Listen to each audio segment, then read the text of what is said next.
Hello दोस्तों, मेरा नाम निशा है। उम्मीद करती हूँ कि आप सभी लोग ठीक होंगे। आज मैं आपको यहाँ अपनी मज़ेदार ड्रामा वाली कहानी सुनाने आई हूँ। अगर अच्छी लगे तो चैनल को सब्सक्राइब करना न भूलना। तो चलिए आज की कहानी की शुरुआत करते हैं।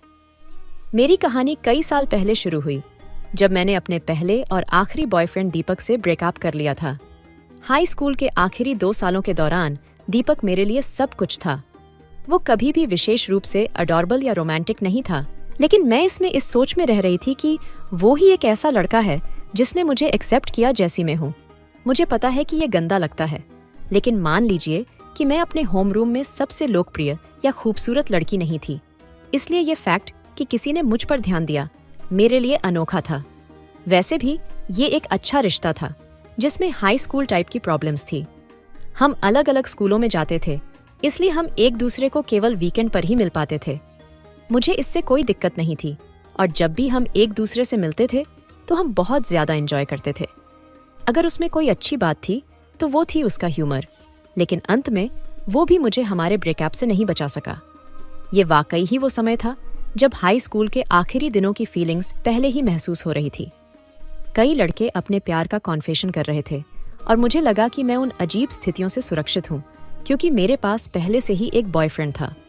बेशक जब मैंने ये अफवाह सुनी कि दीपक ने अपनी कक्षा की एक लड़की को प्रपोज किया है, तब मैंने बिना सोचे समझे ही इसकी बात शुरू की। उसने मुझे आश्वासन दिया कि उसने ऐसा नहीं किया है, लेकिन अगले कुछ दिनों में उसने थोड़ा अजीब व्यवहार करना शुरू कर दिया। हम पहले की तरह बात नहीं करते थे, और जब भी मैं उस एलडैडकी के बारे में बात करने की कोशिश करती, वो मेरी बात को टालने की कोशिश करता था। ये तब था जब उसके हाई स्कूल में आखिरी हफ्ता शुरू हुआ, और तभी उसने मैसेज किया। उसके पास इतनी तमीज़ भी नहीं थी कि वो मुझे ये मेरे मुंह पे कह सके, और कहा, मुझे माफ़ करना, लेकिन मुझे नहीं लगता कि अब हम साथ रह सकते हैं। बस ऐसे ही नीना किसी रीज़न के बीते हुए की याद में जो पहले से ही आ रहा था, उसका उत्तर मांगने के लिए उस पर दर्जनों मैसेज की बौछार करने के लिए मैं दया महसूस करती हूँ। मुझे याद है कि 1 महीने बाद छुट्टियों पर, जिसका मैं बिल्कुल भी मज़ा नहीं ले पाई थी, मैंने उसे अफवाहों वाली लड़की के साथ हाथ पकड़े देखा। मुझे लगता है कि यदि आप मॉल में जाते हैं तो आप अभी भी उस जगह में मेरे टूटे हुए दिल के टुकड़े पा सकते हैं।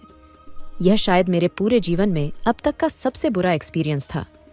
विश्वासघात, बेवफाई और मेरे सामने बोले गए झूठ के अपमान ने मुझे पुरुष लिंग के प्रति मेरे अंदर किसी भी प्रकार की सहानुभूति खत्म कर दी थी, और ये एक ऐसा मामला था जिसमें एक लेस्बियन रिलेशनशिप भी एक समाधान नहीं था। मैं दोबारा उस तरह की शर्मिंदगी से नहीं गुजरना चाहती थी, यहाँ तक कि खुद के जेंडर के साथ भी नहीं। मुझे ऐसा लगता है जैसे उस दिन मेरा पुनर्जन्म हुआ, एक पत्थर दिल वाली औरत जिसे जीवन भर रिश्तों से फर्क नहीं पड़ेगा। और सच तो ये है कि इसने कुछ मौक़ों पर मेरी मदद की है और मुझे बुरे समय से बचाया है। ये मेरे परिवार और दोस्तों के साथ बातचीत के बढ़िया विषयों में से एक था, और उनकी दीपक को हर बात में घुसाने की आदत से मुझे नफरत थी। और उसका कोई साथी क्यों नहीं है? उसके बॉयफ्रेंड को क्या हुआ? उसका रोमियो कब आएगा? और इस तरह की बातें। मैं उनसे नफरत करती थी। मैं इतना नफरत करती थी जिसका आपको अंदाजा भी नहीं होगा। और ये सिंगल लाइफ मेरे लिए काफ़ी सालों तक चली, यहाँ तक कि 1 दशक से भी ज़्यादा। मैं इस समय अपने 30वें दशक में प्रवेश कर रही हूँ, और मैं कह सकती हूँ कि मेरा जीवन इतना बुरा नहीं है। ये केवल कहानी के सार को खोलने के लिए है। मैं ये सब इसलिए लिख रही हूँ क्योंकि मैं अच्छा महसूस कर रही हूँ, खुश हूँ। अजीब है क्योंकि मैं फ़िलहाल किसी को डेट कर रही हूँ। ये सही है, जैसा कि आपने सुना। वर्षों पहले मैंने किसी के साथ डेटिंग करने की कोशिश की थी, लेकिन वो बेकार गया, और इसने मेरे आउटर शेल को मजबूत कर दिया। लेकिन वो अतीत की बात है, क्योंकि अब अजय मेरे पास है। अजय मेरे जीवन में सबसे गैर पेशेवर तरीके से आया। हाँ। वो वर्तमान में उस लॉ फर्म में हमारे सबसे अच्छे ग्राहकों में से एक है जहां मैं काम करती हूँ। वो मेरा खुद का क्लाइंट नहीं था, लेकिन पिछले कुछ समय से मैं उसे अपने एक सहकर्मी के कार्यालय में आते जाते हुए देखा। जब मैं कागजी काम कर रही होती थी और अपनी दुनिया में डूबी हुई, तो वो कभी कभी मुझे घूरता था, और खैर, मुझे जब भी मौका मिलता मैं हमेशा उसे देखती, क्योंकि वो बहुत हैंडसम है। भले ही मुझे साथी की तलाश में कोई दिलचस्पी नहीं थी, लेकिन इसका मतलब ये नहीं था कि किसी को प्यार की नज़रों से नहीं देख सकती थी। मैंने ये नहीं सोचा था कि उसे किसी रिश्ते में दिलचस्पी हो सकती है, क्योंकि मैं खुद किसी रिश्ते में दिलचस्प नहीं थी। पासा तब पलट गया जब मेरे एक साथी ने कहा कि मुझे छोड़ कर बाकी सब अजय के साथ एक मीटिंग करने वाले हैं। इसने मुझे सोचने पर मजबूर कर दिया। मेरा मतलब है, मैं अपने काम में बहुत अच्छी थी और मुझे लगता है कि यह दुनिया के सबसे दुखद कारणों में से एक था। जब हाई स्कूल में मेरा दिल टूटा तो मैंने खुद के साथ एक गंभीर समझौता किया, जहां मैंने खुद से कहा कि मैं अपनी सारी ऊर्जा अपने करियर पर केंद्रित करूं और एक आदमी को लक्ष्य के रूप में न रखकर मैंने अपने बचा हुआ समय किसी ढंग की चीज में इस्तेमाल किया। और मैं आपको बता दूं, ये करना सही था क्योंकि मुझे जो नौकरी मिली वो इसके कारण ही मिली। लड़कियों, अगर आप इसे देख रही हैं तो मैं आपसे यह नहीं कहूंगी कि कोई बॉयफ्रेंड या कुछ मामलों में गर्लफ्रेंड न रखें, लेकिन प्लीज अपना 100% उसी पर मत लगा देना। चलो अब कहानी पर वापस आएं। अगले दिन मैंने अपने साथियों से पूछा कि अजय मुझे मीटिंग में क्यों नहीं देखना चाहता, लेकिन उन्हें भी नहीं पता था। बेशक तब तक किसी भी चीज में दिलचस्पी होने की बजाय मेरे मन में इस तरह की घृणा उत्पन्न होने लगी थी कि क्या उसे लगता है मैं उसके मामलों को संभालने के लायक नहीं हूं। लेकिन मेरे एक साथी ने मुझे कुछ ऐसा बताया जिसने मुझे अंदर तक झकझोर कर रख दिया, और वो ये कि उसे फर्म के सदस्यों में से एक में इंटरेस्ट था, लेकिन काम के लिए नहीं। व्यावसायिक कारणों से आप ग्राहकों के साथ रोमांटिक रिश्ते नहीं रख सकते हैं। कई एम्प्लॉयज को समस्याएं हुई हैं और यहाँ तक कि इसके कारण निकाल भी दिया गया, और मैं नौकरी का एक बुनियादी हिस्सा रही हूँ क्योंकि मैं कभी किसी की तरफ नहीं देखती, इसलिए ये बेहद नाजुक मामला है। इस फैक्ट के अलावा कि विशेष रूप से बहुत से पुरुषों की मुझ में रुचि नहीं थी, और इससे पहले कि आप यह कहें, नहीं, मुझे नहीं लगता कि मैं उन टीनेज प्रोटैगोनिस्ट्स में से एक हूँ जो सोचते हैं कि उन्हें अपने सपनों का आदमी जादू से मिल गया है। लेकिन सच तो ये है कि अजय ने मुझे नोटिस किया। उसने मुझे ये एक बार तब बताया था जब वो मेरे कार्यालय में आया था। उसने अपना परिचय दिया, जैसे कि मैं पहले से ही नहीं जानती कि वो कौन था, और मुझे अपनी कानूनी चीजों के बारे में 1 या 2 बातें बताईं जो इतनी नॉर्मल थीं कि मुझे लगा मैं बीच में सो सकती हूँ। तब उसने टीम के साथ पिछली कुछ मीटिंग्स के बारे में कुछ कहा था, और तभी मैंने उससे बात की कि मुझे मीटिंग्स में क्यों नहीं बुलाया गया। उसने मुझसे कहा कि वो मुझसे अलग से बात करना चाहता है, और अगर मैं उस रात उपलब्ध हूँ ये देखने के लिए कि क्या हम किसी और जगह ढंग से बात कर सकते हैं। उसने कहा, प्राइवेट में? लेकिन मेरे दिमाग में घंटियां बजने लगी, और ये बात कि हम जहां जा रहे थे वो थोड़ा महंगा था, इसलिए ये मेरे लिए नो वाली सिचुएशन थी। मैंने उससे कहा कि हम किसी और सस्ती जगह जा सकते हैं। उसने मना कर दिया। ऐसे ही एक अंदाज में उसने मुझसे कहा कि किसी भी बात की चिंता मत करो, और जहां वो कह रहा है वहां चलते हैं। अगर कोई एक बात थी जो मेरी दादी कहा करती थी तो वो ये थी कि आपको बाहर जाना कभी रोकना नहीं चाहिए, क्योंकि क्या पता किस समय आपकी मुलाकात आपके फ्यूचर पार्टनर से हो जाए। जो भी हो, मैंने अजय को हाँ कर दिए। हम लंच के लिए गए, और तभी उसने मुझे कुछ ऐसा बताया जिस पर मुझे अब भी विश्वास नहीं हो रहा है। उसने मुझसे कहा कि मैं जिस तरह की थी उसी वजह से उसने मुझे नोटिस किया था, क्योंकि मैं फर्म में सर्वश्रेष्ठ थी और क्योंकि मैंने कभी उससे चिपकने की कोशिश नहीं की थी। उसने मुझे बताया कि हमारे द्वारा दी जाने वाली सेवाओं के प्रति उनके झुकाव का एक रीजन मैं भी थी, क्योंकि वो जिन भी कंपनियों में गया वहां उससे हमेशा औरतें चिपकने की कोशिश करती थीं। यहाँ तक कि उसने एक मेल कंपनी में भी कोशिश की, पर वहां पर भी एक आदमी उससे चिपकने लगा, ये कहकर कि सिर्फ अजय की वजह से ही उसने सबको सच बताया कि वो गे है। कुछ लोगों की लाइफ कितनी मुश्किल है ना? हमने खाना खाया, हम हंसे, हमने बातें की, हमने आनंद लिया, और इससे पहले कि मुझे पता चलता मैं अपने घर के पास थी कि उसने मुझे किस किया। मुझे लगा कि ये आखिरी बार था जब मैंने किसी के साथ इतना अच्छा समय बिताया था, इसलिए उस रात मेरा रोना वाजिब था। कम से कम तब तक जब तक उसने मुझे दोबारा नहीं इनवाइट किया। मैं ये सब इसलिए लिख रही हूँ ताकि मैं आप सभी को बता सकूं कि जीवन में सबसे अच्छी चीजें बिना किसी दबाव के अपने आप आ जाती हैं, और ये किसी भी क्षण बदल सकती है। जो कुछ मैं आपको बता रही हूँ वो 1 साल से भी कम समय पहले हुआ था, और हो सकता है कि मैं भावनाओं के कारण गलती कर रही हूँ, लेकिन ये रिश्ता, हाँ, हम सच में साथ हैं, तेजी से आगे बढ़ रहा है। कुछ ही महीनों में मैं उसके माता पिता से उसकी एक छोटी सी पार्टी में मिली, और तभी मुझे उसके सबसे बड़े रहस्यों में से एक का पता चला, और यही कारण है कि मैं यहाँ आई हूँ। अब मैं नहीं चाहती कि कोई भी मेरे साथ जो भी हो रहा है उसके बारे में बुरा सोचे या मेरे बारे में अपनी सोच बदल दे। मैं समझती हूँ कि जो मैं आपको आगे बताऊंगी उसकी वजह से ऐसा सोचना आसान होगा, लेकिन मैं कन्फेस करती हूँ कि अजय के पास बहुत पैसा है, बहुत सारा पैसा।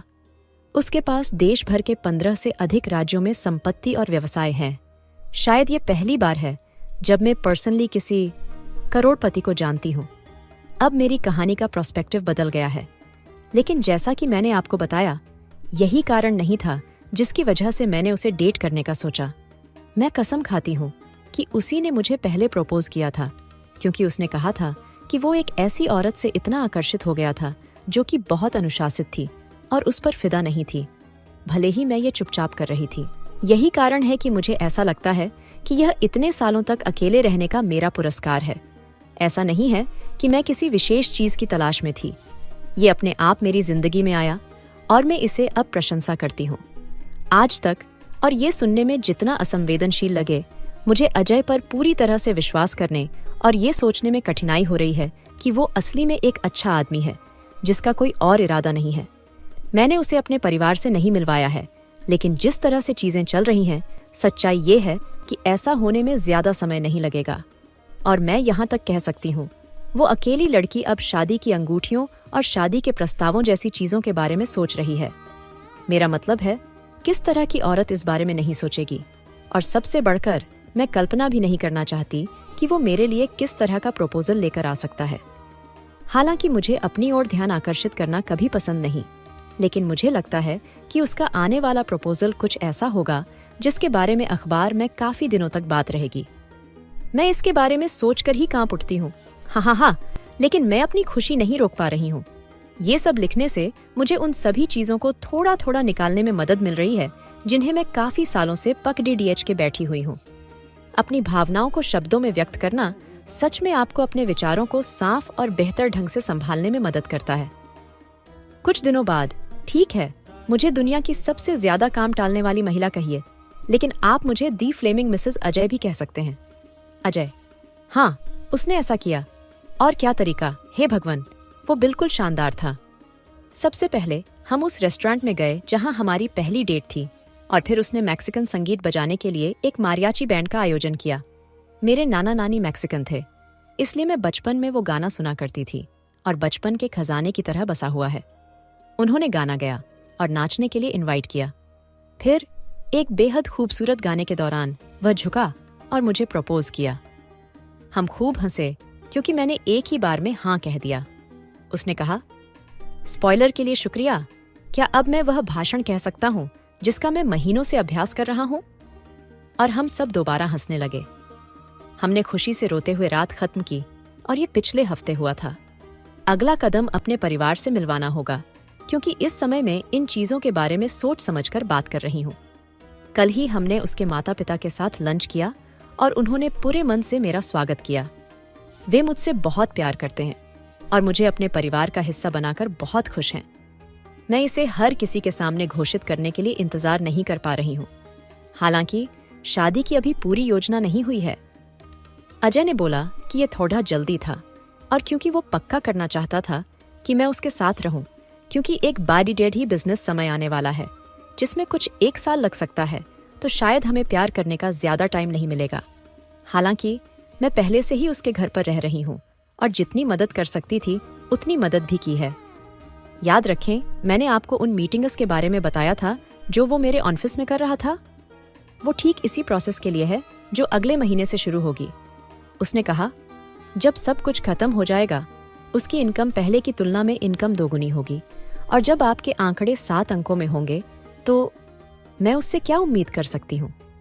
उसने मुझसे बस इतना कहा कि आधे समय में मैं शादी की योजना बना सकती हूँ। जो मैं करना या पूछना चाहती हूँ उसका पूरा हक दिया। उसने मुझसे कहा, एक देश चुनो, दुनिया का कोई भी देश, और वहीं हम अपनी शादी करेंगे। और यकीन मानिए, जब उसने इसे धीरे आवाज में कहा तो मैं लगभग बेहोश हो गई। मुझे यकीन नहीं हो रहा है जो मेरे साथ हो रहा है। मुझे ऐसा लगता है कि किसी भी क्षण मैं बेहोश हो जाऊंगी और कभी वापस नहीं उठ पाऊंगी। कुछ दिनों बाद हम अभी मेरे परिवार, मेरी माँ और मेरी बहन के साथ मीटिंग से लौटे हैं, और मैं ये कह सकती हूँ कि ये एक अजीब अनुभव था, एकदम नर्क की तरह। मेरी माँ मुझे ऐसे अपमानित करती रही जैसे मैं अभी भी एक टीनेजर थी। अपने होने वाले दामाद के सामने कुछ भी बात उठाकर रख देना कोई अच्छी बात नहीं होती है, और मुझे इस तरह से अजय अपने परिवार से मिलाना बिल्कुल भी सही नहीं लगा। इसके अलावा उन्होंने घर की सफाई भी पूरी नहीं की थी, इसलिए ऐसा लग रहा था मानो लिविंग रूम में कोई तूफान आ गया हो। मुझे लगता है कि मेरी माँ के साथ एकमात्र शांत क्षण वो था जब उन्होंने इस बारे में बात करना शुरू किया कि उनकी और मेरे पापा की मुलाकात कैसे हुई। उनकी मृत्यु को कुछ ही साल हुए हैं और मुझे नहीं पता कि ये जानबूझकर किया गया था, लेकिन कम से कम अजय मेरे माता पिता के रिश्ते को कुछ अच्छा और मायावी मानते हुए कहानी में रुचि ले पाया। और ये केवल आधी समस्या है, इस मुद्दे में मेरी असहनीय छोटी बहन रीटा भी शामिल है। ये आश्चर्यजनक है कि मैं लगभग 30 साल की हो गई हूँ और वो अभी भी ऐसा व्यवहार कर रही है मानो किसी हाई स्कूल के बच्चे के साथ ऐसा कर रहे हो। वह बहुत बचकानी, परेशान करने वाली और बिगड़ैल है, और जब भी उसे मेरे बारे में कुछ शर्मनाक कहने का मौका मिलता है तो वो उस मौके को बर्बाद नहीं करती है। उसने उस बारे में बात की जब मैं प्लाजा में खेल के मैदान में गिर गई थी क्योंकि मैं बहुत मोटी थी, या जब मैंने खराब गोता लगाने की वजह से पूल में अपनी उंगली तोड़ ली थी, या जब मैंने दूसरी कक्षा में अपनी स्कर्ट गीली कर दी थी। वो बहुत अपमानजनक था और मुझे नहीं पता था कि ये कब रुकने वाला था। मैंने अपनी माँ को बताने की कोशिश की, लेकिन एक अजीब बात थी, उन्हें अपनी पसंदीदा बेटी की किसी भी बात की परवाह नहीं थी, क्योंकि यह अलग बात थी कि वह हमेशा रीटा को वो करने देती थी जो वो चाहती थी। जैसे तैसे मैं उससे बची, लेकिन फिर अजय के कडरडिहावे वर्ड्स, वाह तुम्हारी बहन वास्तव में सुंदर है, और वो काफी था मेरी असुरक्षा को वापस लाने में। मुझे उसके सामने एक मामले को कबूल करना पड़ा जिसे मैंने काफी समय तक छोड़ दिया था, और वो ये था कि मुझे अपने छोटी बहन को लेकर कुछ असुरक्षा थी।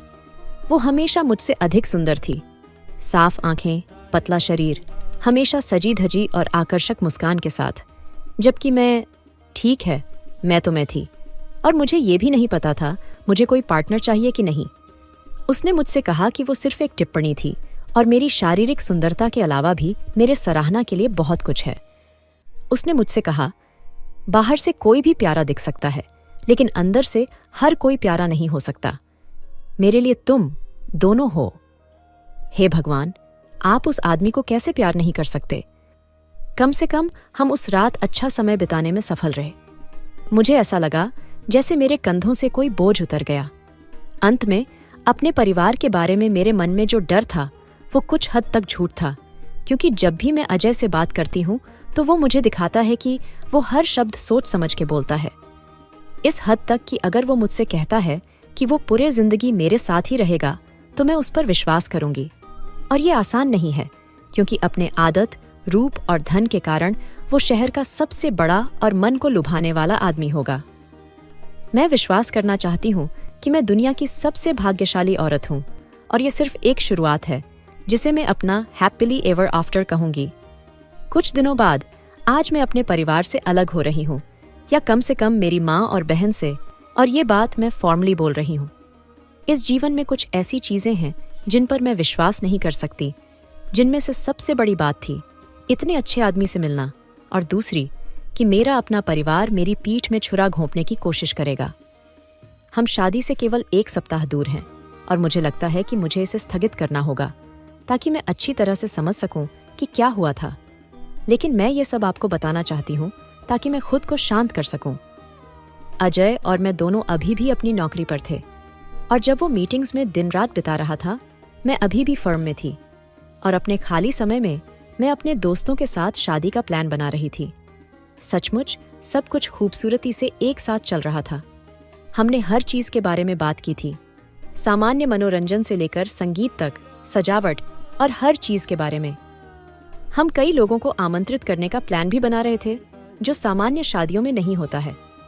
इस तरह की आज़ादी पाना अच्छा है, और मैं समझती हूँ कि ये एक ऐसी चीज है जिसे काफी लोग करना चाहते हैं।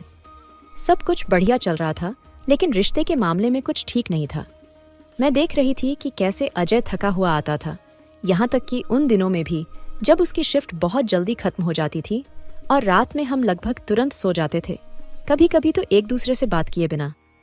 हम हमेशा कोई भी चीज के बारे में बहुत बातचीत करते थे जो हमें परेशान करती थी, लेकिन उसे इतना शांत देखकर मेरे अंदर खतरे की घंटी बजने लगी।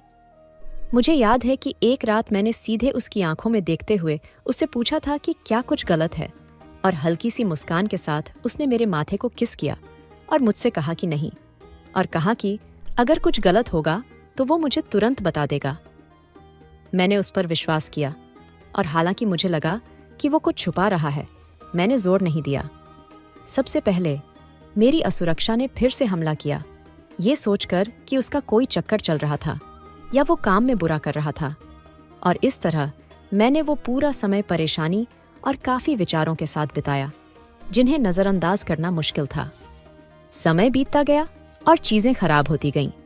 एक दिन ऐसा आया जब सब कुछ बहुत खराब चल रहा था। एक बैंड ने बुकिंग कैंसिल कर दी थी। शादी में खाना बनाने वाले उस दिन उपलब्ध नहीं थे। मेरी फर्म ने लगातार 2 क्लाइंट खो दिए, और अजय दुनिया का सबसे उदास चेहरा लेकर बैठा हुआ था। मैंने शाम को खाना बनाया, लेकिन वह लिविंग रूम में खड़ा अपने फोन को घूरता रहा। मैं उससे सवाल पूछती और वो बस सर हिला देता। मुझे याद है कि मैं इस बात को लेकर उससे नाराज हो गई थी। कुछ दिन पहले मैंने कई दोस्तों से बात की और वे सभी एक ही कड़वे नतीजे पर पहुंचे, उसे छोड़ दो। उन्होंने कहा कि वो बेवफा था, कि वो किसी और के साथ मिलकर मुझे धोखा दे रहा था, या इससे भी बदतर कि व्यवसाय अच्छा नहीं चल रहा है और हमारे पास कुछ नहीं बचेगा और हम रोड पर आ जाएंगे। लेकिन रात के खाने के बाद मुझे मेरा जवाब मिल गया। मुझे याद है कि हमने ब्रोकली के साथ चिकन खाया था, और मेरे पूछने पर उसने बताया कि मेरा खाना ठीक था। तभी मुझे गुस्सा आ गया। मैंने अपनी आवाज उठानी शुरू कर दी, उसे डांटना शुरू कर दिया और उससे पूछा कि उसके साथ क्या गलत था और वो मुझे कुछ क्यों नहीं बताना चाहता था। मैंने उसे ईमानदारी से जवाब देने के लिए कहा, और लगभग आंसुओं के कगार पर मैंने उसे धमकी दी कि वो मुझे बताए कि क्या चल रहा है या मैं घर से बाहर निकल जाऊंगी। मैं कभी भी हिंसक होने के लिए नहीं जानी जाती थी, लेकिन जो कुछ भी हो रहा था उससे मैं थक गई थी। उसने मुझसे जो कहा मैं उसे वैसे ही बताऊंगी। हनी, ये मुझे कई हफ्तों से ये बात परेशान कर रही है, लेकिन तुम सही हो, और मुझे अब ऐसा लग रहा है कि अगर मैंने इसके बारे में अभी बात नहीं की तो मैं किसी भी क्षण बेहोश हो जाऊंगा। ये रीटा के बारे में है। अब तक मैं जाने के लिए तैयार थी।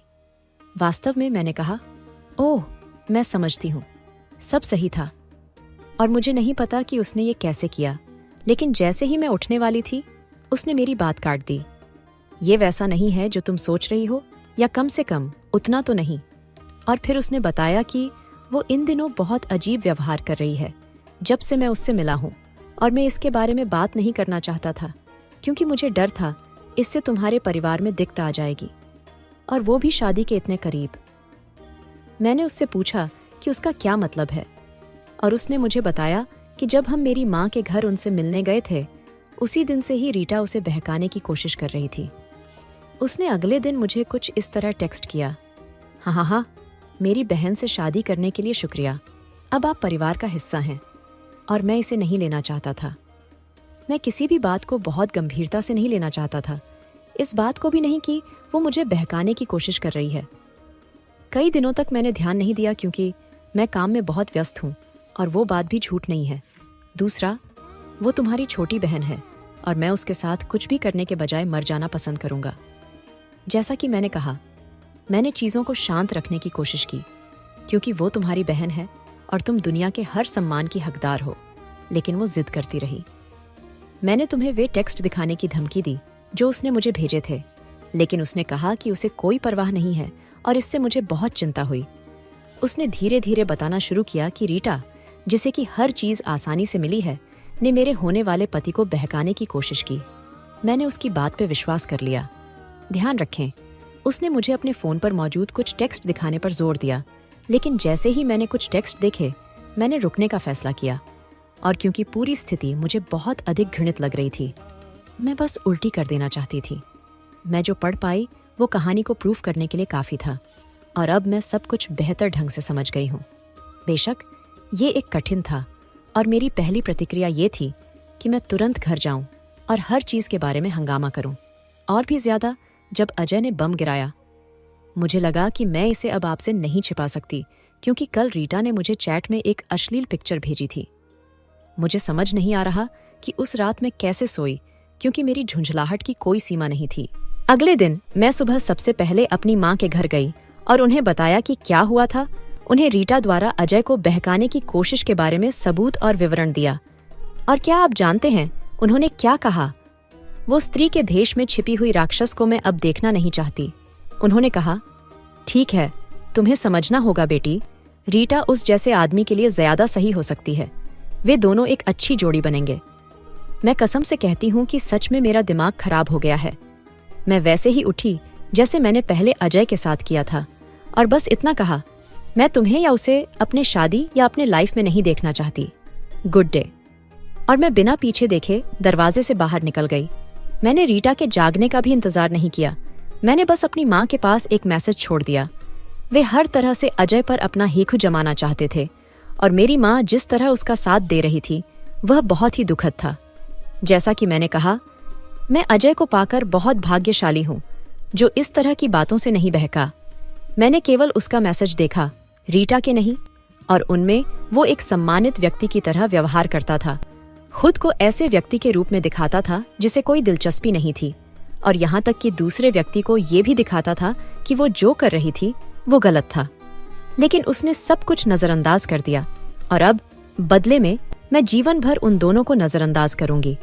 मैं जानती हूँ कि ये एक बहुत ही कड्ढा कदम है, लेकिन अब समय आ गया है कि मैं अपनी नई लाइफ की जिम्मेदारी संभालूं। मैंने इतने साल केवल छाया बनकर बिताए और अब जब मैं प्रकाश में हूँ तो कोई भी मुझे बाहर नहीं निकाल सकता। मैं स्वीकार करती हूँ कि ये एक अच्छी फीलिंग है और भले ही शादी में कम मेहमान आए। अजय ने कहा कि हम फिर घूमने की जगह मैं और चीजें जोड़ डाल सकते हैं। हनीमून के लिए मैं पेरिस या जापान में जाने की सोच रही हूँ। अब मेरा लक्ष्य ऐसी असाधारण शादी देना है जिसमें शामिल न हो पाने पर किसी को भी ईर्ष्या हो।